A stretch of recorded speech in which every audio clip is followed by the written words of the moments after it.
ಇಂದಗೇಕೆ ಅ ಅಲ್ಲಿ ವಿಭಕ್ತಿ ಪ್ರತ್ಯಯವ ಕಲಿಯೋ ಇಲ್ಲಿ ಹೂ ಇದ್ದರೆ ಪ್ರಥಮ ಅನ್ನು ಇದ್ದರೆ ದ್ವಿತೀಯ ಇಂದ ಇದ್ದರೆ ತೃತೀಯ ಅಂತ ಹೇಳು ನೀನು ವಿಭಕ್ತಿ ಪ್ರತ್ಯಯವ ಕಲಿಯೋ ನೀನು ವಿಭಕ್ತಿ ಪ್ರತ್ಯಯವ ಕಲಿಯೋ ನೀನು ಹೂ ಅನ್ನು ಇಂದಗೇಕೆ ಅ ಅಲ್ಲಿ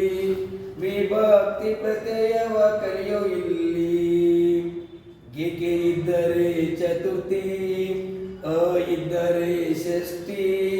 ಅಲ್ಲಿ ಇದ್ದರೆ ಸಪ್ತಮಿ ಅಂತ ಹೇಳು ನೀನು ವಿಭಕ್ತಿ ಪ್ರತ್ಯಯವ ತಿಳಿಯೋ ನೀನು ವಿಭಕ್ತಿ ಪ್ರತ್ಯಯವ ತಿಳಿಯೋ ನೀನು ಹೂ ಅನ್ನು ಇಂದಗೇಕೆ ಅ ಅಲ್ಲಿ ವಿಭಕ್ತಿ ಪ್ರತ್ಯಯವ ಕಲಿಯೋ ಇಲ್ಲಿ. ಇಷ್ಟು ಒಂದು ಈ ದಾಟಿಲಿ ನಾನು ಅವರಿಗೆ